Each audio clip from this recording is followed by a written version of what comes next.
Make the ground shake.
దైవారాధనలో మైమరచిపోయెదను, ఆత్మవశములో అర్పణగా మారెదను. ఆరాధన ఆరాధన ధ్యానపూరితాలాపన, ఆరాధన ఆరాధన ధ్యానపూరితాలాపన. దైవారాధనలో మైమరచిపోయెదను, ఆత్మవశములో అర్పణగా మారెదను.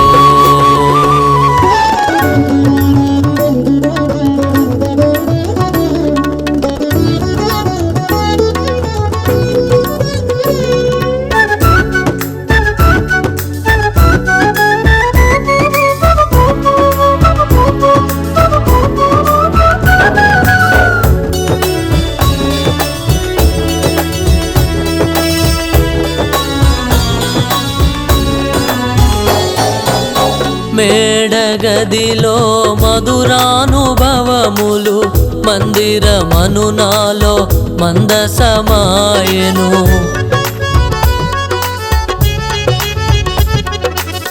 మేడగదిలో మధురానుభవములు, మందిరమను నాలో మందసమాయెను. మహిమగలని మోము చూడ నే వేచియుంటిని నా యేసయ్యా. మహిమగలని మోము చూడ నే వేచియుంటిని నా యేసయ్యా. నే వేచియుంటిని నా యేసయ్యా. దైవారాధనలో మైమరచిపోయెదను, ఆత్మవశములో అర్పణగా మారెదను. ఆరాధన ఆరాధన ధ్యానపూరితాలాపన,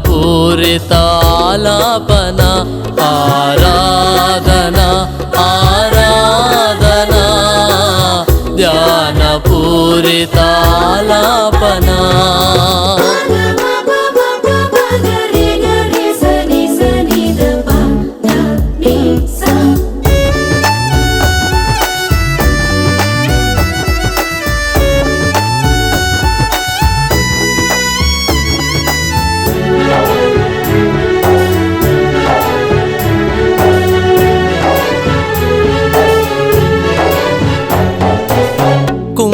కుమ్మరి నీవై నన్ను చేసినావు, కడవరి వర్షము పంపించినావు.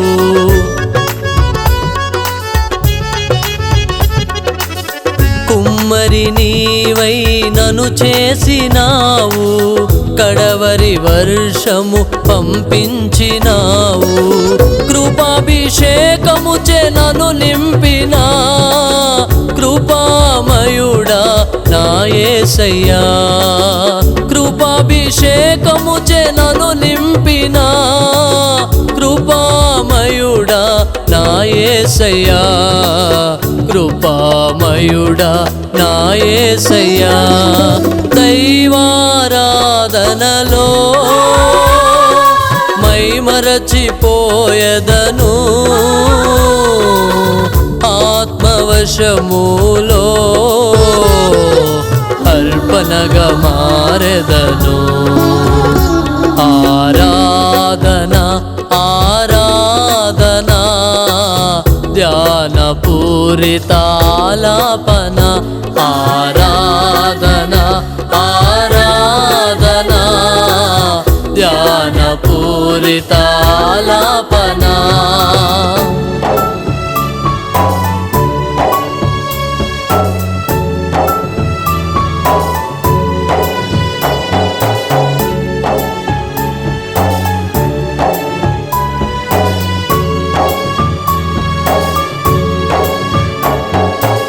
నీ గుడారములో అతిథి నేను, నూతన సృష్టిగా నన్ను మార్చినందున.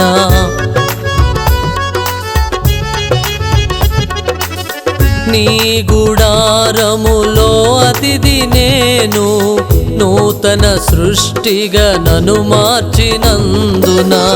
నూతన యెరూషలేము చేరి నీతో నేను కలసియుందును.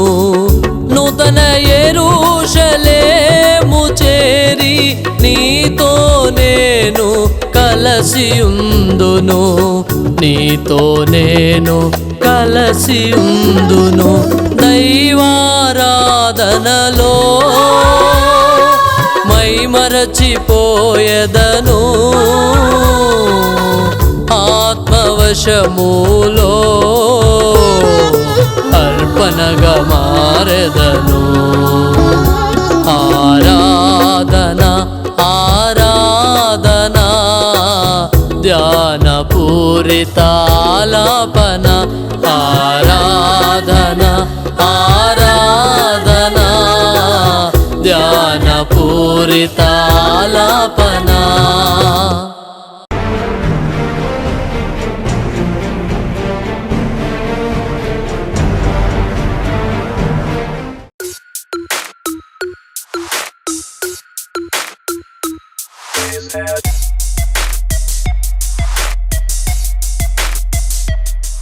భాషలు మాట్లాడటం వలన పవిత్రపరచబడాలి. దేవుని బిడ్డలారా, ప్రవచించటం వలన పవిత్రపరచబడాలి. బాగా నిండిపోయే ఉన్నాయి ఈ హృదయాలన్నీ.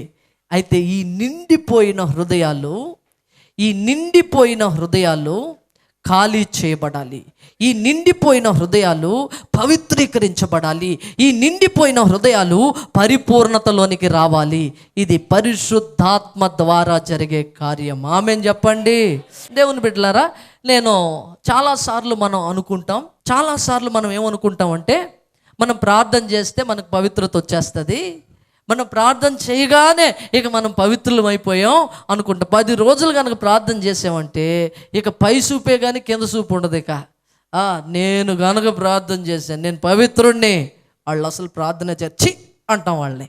దేవుని బిడ్డలారా, అలాంటి తృణీకరించే జీవితం నీ యొక్క వ్యక్తిగత అనుభవంలో ఉండకూడదని దేవుడు ఈరోజు మాట్లాడుతూ ఉన్నాడు. సరే, నేను ప్రార్థన చేస్తూ ఉన్నాను. అవి 21 రోజులు ఉపవాసం ప్రతిష్ఠించుకొని నేను ప్రార్థన చేస్తూ ఉన్నాను. అది 17వ రోజు నేను ప్రార్థన చేస్తూ ఉన్నాను. ప్రార్థన చేస్తూ ఉన్నప్పుడు ఈ 17 రోజులు ఏం ప్రార్థన చేశారండి పాస్టర్ గారు అంటే, నేను ఒక ప్రార్థన చేశాను. ఏమని ప్రార్థన చేశానంటే, ప్రభువా నన్ను పవిత్రపరచు, ప్రభువా నన్ను అంగీకరించు, ప్రభువా నన్ను పరిశుద్ధపరచు. ప్రభువా, నా ప్రతి పాపమును తొలగించు. నాకు గుర్తుకొచ్చిన ప్రతి పాపమును ప్రభు సన్నిధిలో పెడుతూ ఉన్నాను. నన్ను పవిత్రపరచు, నన్ను శుద్ధీకరించు, నన్ను పవిత్రపరచు, నన్ను శుద్ధీకరించు. అయితే ప్రతిదినం ఆయన రక్తంతో కడగబడి నేను ఎలా మారిపోయాను చెప్పండి? 17 రోజులకి పరిశుద్ధుడిని అయిపోయాను అనమాట. దేవునికి స్తోత్రం. హల్లెలూయా. ఇప్పుడు ఎదురుగా ఒక దర్శనం కనబడుతూ ఉంది. ఎదురుగా పరిశుద్ధాత్మ దేవుడు నా ఎదురుగా నిలవబడి ఆయన నా మీద చెయ్యబోతూ ఉంటే నేను వెనక్కి వెళ్ళిపోతున్నాను. ఏమంటున్నాను తెలిసిన? అమ్మో, నేను అపవిత్రుణ్ణి, నేను భయంకరమైన పాపిని, నా మీద నువ్వు చెయ్యొద్దు. నువ్వు గనక చెయ్యేసావంటే నాలో ఉన్న ప్రతి పాపం బట్టబయలవుతుంది. నువ్వు నా మీద చెయ్యొద్దు అని వెనక్కి వెళ్ళిపోతున్నాను. నాకు అర్థం కాలేదు. నేనే మాట్లాడుతున్నాను కానీ నాకు అర్థం కాలేదు. ఇదేంటి? 17 దినాల నుంచి నేను ప్రార్థన చేస్తూ ఉన్నాను. 17 దినాల నుంచి శుద్ధీకరించబడుతున్నాను. 17 దినాల నుంచి నాలో ఉన్న అపవిత్రతను తొలగించుకొని పవిత్రుడిగా మారుతూ ఉన్నాను. ఇంకా నాలో అపవిత్రత ఉందా? నేను పవిత్రుణ్ణే అనుకున్నానే, ఇంకా నాలో అపవిత్రత ఉందా? చూసారా, పరిశుద్ధాత్మ దేవుడు ఎదురుపడగానే మనలో ఉన్న అపవిత్రత మనం ఒప్పుకునేలాగా, మనలో ఉన్న పాపం మనం ఒప్పుకునేలాగా ఆయన మనల్ని ప్రేరేపిస్తూ ఉన్నాడు. ఆయన నా మీద చేయగానే నాకు తెలియని భాషల ప్రార్థన నేను చేయడానికి మొదలుపెట్టాను. పరిపూర్ణంగా దేవుని శక్తి చేత నింపబడ్డాను. పరిపూర్ణంగా దేవుని ఆత్మ చేత నింపబడ్డాను. ఇదిగో ఇప్పుడు నేను పరిపూర్ణమైన ఆనందాన్ని అనుభవిస్తున్నాను. ఇదిగో దేవుని ఆత్మ మనలో కార్యం చేస్తున్నప్పుడు, దేవుని ఆత్మ మనలో తన దర్శనము చేత, తన ఆత్మ చేత తన కార్యాన్ని జరిగించినప్పుడు పరిపూర్ణమైన అద్భుతం మీలో జరుగుతూ ఉన్నది. పరిపూర్ణంగా మీరు పవిత్రీకరించబడుచు ఉన్నారు. మీలో ఉన్న లస్ట్, మీలో ఉన్న అపవిత్రత అది పరిపూర్ణంగా తొలగించబడుతూ ఉన్నది. దేవునికి స్తోత్రం. చెప్పు పక్కోళ్ళతో, అమ్మా బుజ్జి కన్నా, నువ్వు ఏమాత్రము పవిత్రుడివి కాదు. నిన్ను యేసే పవిత్రపరచగలడు. నీతి కార్యాలు, పుణ్య కార్యాలు చేసినంత మాత్రాన దేవుని రాజ్యాన్ని స్వతంత్రించుకోలేం.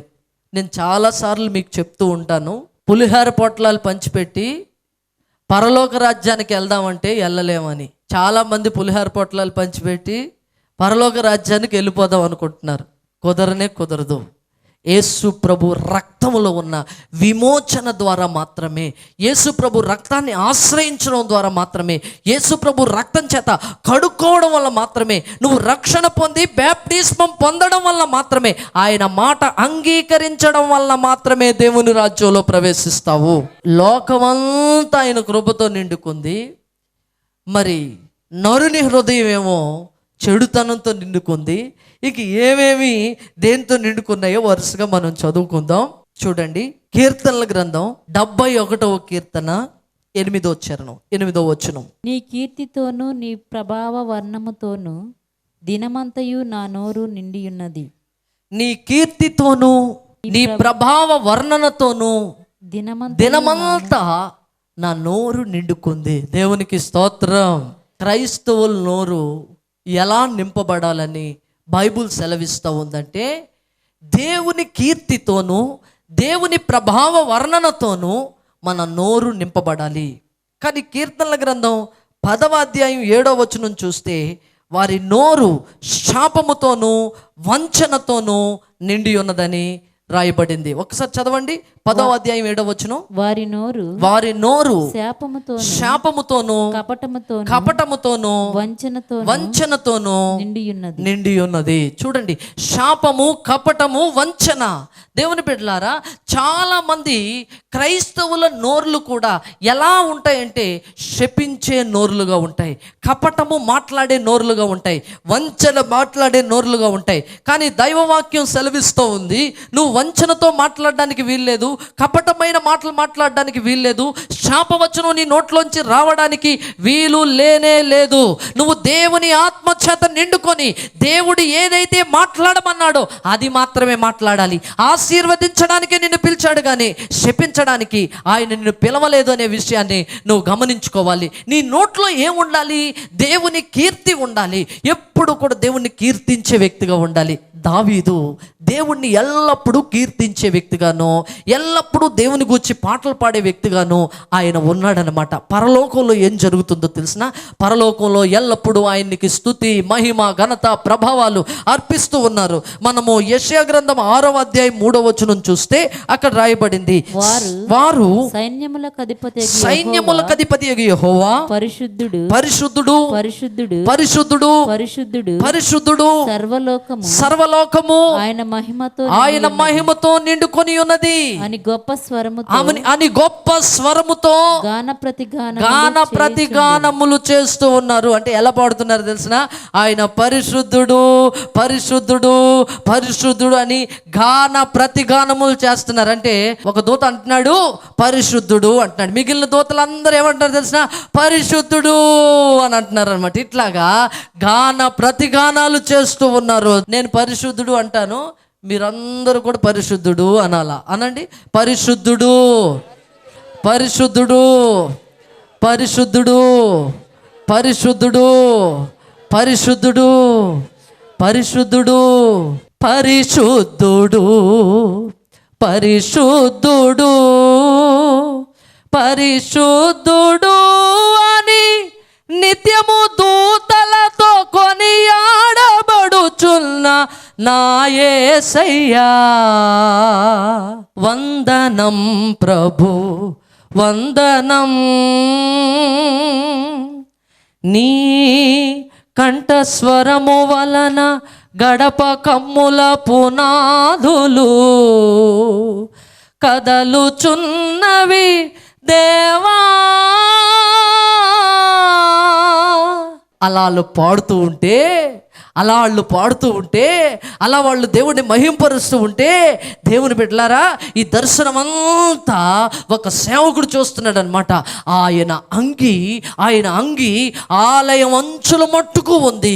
ఆయన తెల్లని వస్త్రములు ధరించిన వాడై ధవల సింహాసనం మీద కూర్చోండి మహిమా తేజో స్వరూపుడై ఆయన కనబడుతూ ఉన్నాడు.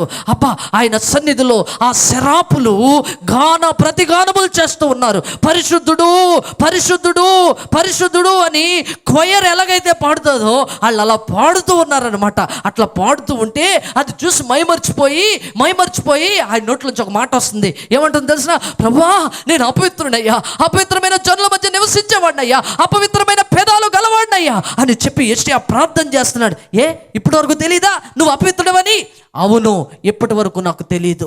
ఎప్పుడైతే నీ ముఖ దర్శనం నేను చేశానో, ఎప్పుడైతే నువ్వు నా ఎదురు పడ్డావో, ఎప్పుడైతే నిన్ను కన్నులారా నేను గాంచానో, అప్పుడు నాకు అర్థమైంది నేను అపవిత్రుడని, నా పెదాలు అపవిత్రమైనవని.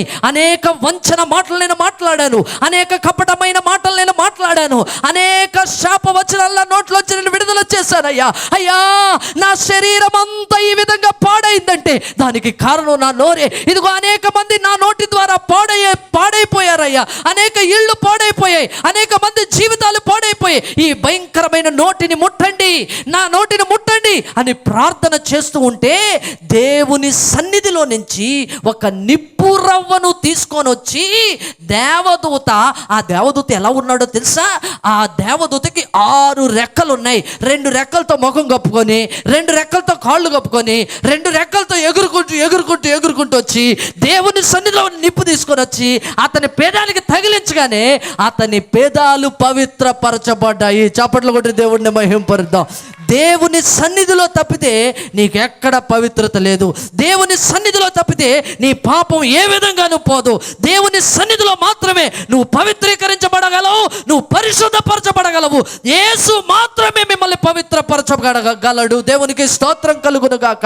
యేసు మాత్రమే మిమ్మల్ని పవిత్రపరచుటకు సమర్థుడు, శక్తిమంతుడై ఉన్నాడు. చప్పట్లు కొట్టి దేవుడిని మహిమ పరుద్దాం. అబ్బా, ఎంత గొప్ప పవిత్రత ఇతని సేవా జీవితంలో చోటు చేసుకుంది. దేవుని చేత పవిత్రపరచబడ్డాక ఇతను దేవుని సేవలోనికి అడుగు పెట్టినట్లుగా మనం చూస్తున్నాం. మన జీవితాలు దేవుని చేత పవిత్రీకరించబడి అప్పుడు దేవుని పని చేయడానికి మనం ముందుకు అడుగేయాలి. అప్పుడు దేవుని యొక్క ఆశీర్వాదం నిండుగా మన మీదకి రాబోతూ ఉంది. ఆమేన్ చెప్పండి. అక్కడేమో దేవదూతలు పాడుతున్నారు, మరి ఎక్కడెవరు పాడాలండి? మేం పాడాలి. మనం పాడాలి. అక్కడ దేవదూతలు పాడుతున్నారు, పరలోకంలో ఆయన చిత్తం జరుగుతూ ఉంది. పరలోకంలో ఆయనకి ప్రతిగానాలు వినిపించబడుతూ ఉన్నాయి. పరలోకంలో ఆయనకి కీర్తి కలుగుతూ ఉంది. పరలోకంలో ఆయన ప్రభావ వర్ణన జరుగుతూ ఉంది. ఈ భూమి మీద కూడా మనము దేవుణ్ణి కీర్తించే వారముగా, దేవుణ్ణి మహింపరిచే వారముగా, దేవుణ్ణి ఘనపరిచే వారముగా, దేవుణ్ణి స్తుతించే వారముగా, దేవుని కీర్తి ప్రచురించే వారముగా, దేవుని ప్రభావ వర్ణన చేసే వారముగా, దేవుణ్ణి కీర్తించు వారముగా, ఆరాధించు వారంగా ఈ భూమి మీద బ్రతకాలి. ఆమేన్ చెప్పండి. చూడండి దేవుని బిడ్డలారా, దావీదు దేవుణ్ణి స్తుతించే వ్యక్తి. వాళ్ళ నాన్న ఈడు ఎందుకు పనికిరాడులే అని 4 గొర్రెలు కొని అడవిలోకి పంపిస్తే, ఆ అడవిలోకి వెళ్ళి గొర్రెలన్నిటినీ మీరు మేతమేయండి, ఏం చేయాలా? గొర్రెల్ని కాయాలా, జాగ్రత్తగా చూడాలా, ఒక్క గొర్రె ఏమైనా తప్పిపోతుందేమో అన్నట్టుగా జాగ్రత్త వహించాలా. ఇదేమీ లేదు ఈయనకి. నేను దేవుడు పని చేస్తే దేవుడు నా పని చేస్తాడు అనుకున్నాడేమో. ఈయన పాడుతానే ఉన్నాడు, ఈయన స్తుతిస్తానే ఉన్నాడు, ఈయన మహింపరుస్తానే ఉన్నాడు, ఈయన కీర్తిస్తూనే ఉన్నాడు.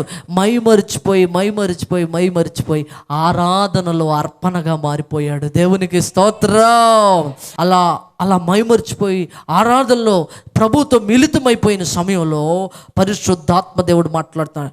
ఏయ్ దావీదో, ఏంటి ప్రభువా? నీ గొర్రె పిల్లల్లో ఒక గొర్రెను సింహం ఎత్తుకొని పోతుంది చూడు అనగానే కళ్ళు తెరిచి చూశాడు. సింహం ఎత్తుకొని పోతుంది. ప్రభువా, ఎలా ప్రభువా, ఎలా? నా గొర్రెల్లో ఒక గొర్రె పిల్లని సింహం ఎత్తుకొని పోతుంది ఎలా? నిన్ను నేను బలంతో నింపుతాను, ఆ సింహాన్ని ఎదిరించడానికి శక్తితో నేను నిన్ను నింపుతాను. కారణం ఏంటంటే నా కీర్తి నీ నోట ఉన్నది, నా ప్రభావ వర్ణన నీ నోట్లో ఉన్నది. నిన్ను బలపరిచే దేవుణ్ణి సింహపు నోట్లో నుంచి నీ సంపదను కాపాడుటకు నేను సమర్థుణ్ణి, శక్తిమంతుణ్ణి. నీ సంపద సింహం పాలవ్వడానికి వీల్లేదు, నీ సంపద ఎలుగుబంటి పాలవ్వడానికి వీల్లేదు, నీ సంపద మరెవడో దోచుకొని పోవడానికి వీల్లేదు. అపవాది నీ జీవితంలో ఏమైనా దోచుకుంటూ ఉన్నాడేమో, ఇదిగో ప్రభు స్వరం ఈరోజు నీతో మాట్లాడుతూ ఉంది. ఈ ప్రవచనాత్మక స్వరం నీతో మాట్లాడుతూ ఉంది. దేవుని బిడ్డ, నీది ఏది కూడా ఇతరులు దోచుకోవడానికి వీల్లేదు, అపవాది దోచుకోవడానికి వీల్లేదు. నీ ఇల్లు కాపాడబడుగాక, నీకు కలిగినదంతయు భద్రపరచబడుగాక. ఇదిగో నువ్వు సంరక్షణలో ఉందువుగాక. నిన్ను ఆస్తికర్తగా దేవుడు చేయబోతున్నాడు, నిన్ను బలపరచబోతున్నాడు. ఆరోగ్యాన్ని అపవాది దొంగలించాడు, ఇదిగో 2 నీ ఆరోగ్యాన్ని తిరిగి ఇవ్వబోతున్నాడు. యోబును బలపరిచిన దేవుడు మన మధ్యలో సంచరిస్తున్నాడు. చప్పట్లు కొట్టి దేవుడిని మహిమపరుద్దాం. ఇదిగో రక్తస్రావ వ్యాధితో ఇక్కడ ఒక స్త్రీ కనబడుతూ ఉంది. ఇప్పుడే ఆమె బాధ నివారణ అయిపోతూ ఉంది. ఇప్పుడే ఆమె జీవితంలో స్వస్థత కలుగుతూ ఉంది. ఇప్పుడే ఆమె బాధ నివారణ, ఆమె స్వస్థత పొందుకొని గొప్ప సాక్షిగా నిలవబడబోతుంది. చప్పట్లు కొట్టి దేవుడిని మహిమ పరుద్దాం.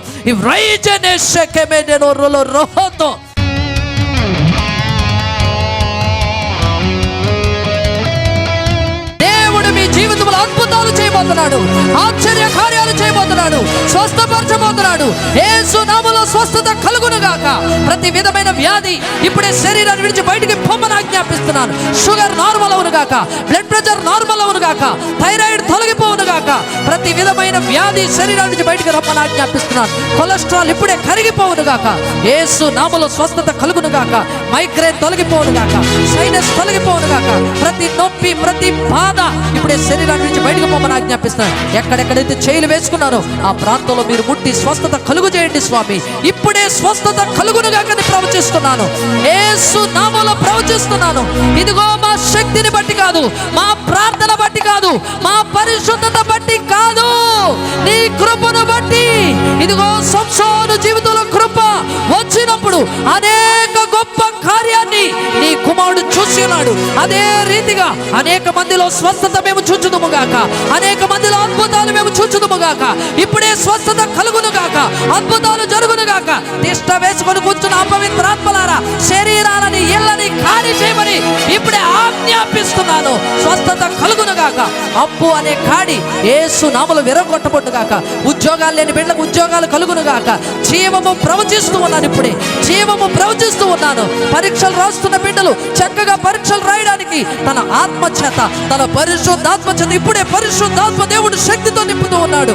యేసు నామములో స్వస్థత కలుగును గాక, విడుదల కలుగును గాక, ఆశీర్వాదం కలుగును గాక, నెమ్మది కలుగును గాక. ఇప్పుడే స్వస్థత మీ మీదకి దిగి వస్తూ ఉన్నది, అభిషేకం మీ మీదకి దిగి వస్తూ ఉన్నది, ఆశీర్వాదం మీ మీదకి దిగి వస్తూ ఉన్నది.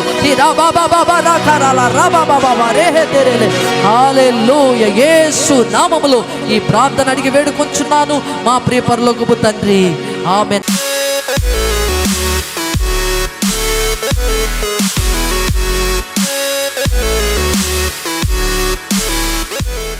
ఫస్ట్ వారం ఇక్కడికి వచ్చినప్పుడు నేను చాలా బాధతో వేదనతో వచ్చాను. అయితే ఇంట్లో పరిస్థితి ఏం బాగాలేదు, నా భర్తకు జాబ్ ఏం లేదు, ప్రభువా ఏం చేయాలి నాకేం అర్థం కావట్లేదు అని చెప్పి ఏడ్చుకుంటా ఇక్కడికి వచ్చాను. వచ్చిన తర్వాత ప్రేయర్ అయిపోయింది, నూనెతో అభిషేకించారు. తర్వాత వెళ్ళిపోయి ముందుకెళ్ళి మళ్ళీ వెనక్కి వచ్చి దేవుడు నీ జీవితంలో ఒక అద్భుతమైన కార్యం చేయబోతున్నాడు, నువ్వు బాధపడకు, ప్రేయర్ చేసుకో అని చెప్పారు. ప్రేయర్ చేసుకుంటున్న తర్వాత మా వారికి జాబ్ లెటర్, రైల్వేలో గవర్నమెంట్ జాబ్ది లెటర్ వచ్చింది, ట్రైనింగ్ది. అలాగే గర్భఫలం లేక చాలా బాధపడుచున్నాను నేను, అది కూడా దేవుడిచ్చాడు. చూడండి దేవుని బిడ్డలారా, ఈమె ఈ స్థలంలోనికి చనిపోదామనే పరిస్థితిలో వచ్చారంట. నాకు ఆదరణ లేదండి, కుటుంబీకులందరూ నన్ను వదిలి వెళ్ళిపోయారు, నేను ఒక్కదానిగా బ్రతుకుతున్నాను, చనిపోయే పరిస్థితిలో నేను ఇక్కడికి వచ్చాను. నాతో దేవుడు మాట్లాడారు, ఆయన స్వరం నేను స్పష్టంగా విన్నాను. పేతురు జీవితంలో చేసిన అద్భుతాన్ని నీ జీవితంలో నేను చేయబోతున్నాను, నువ్వు భయపడవలసిన అవసరం లేదని ప్రభు నాతో మాట్లాడారు. ఇప్పుడు నా మనసు చాలా తేలిగ్గా ఉందని చెప్తున్నారు. చప్పట్లు కొట్టి దేవుడిని మహిమ పరుద్దాం. ఎన్నిక లేని స్థితిలో కుటుంబం చేత ధృవీకరించబడి ఎందుకు పనికిరాని వ్యక్తిగా నువ్వు ఉంటే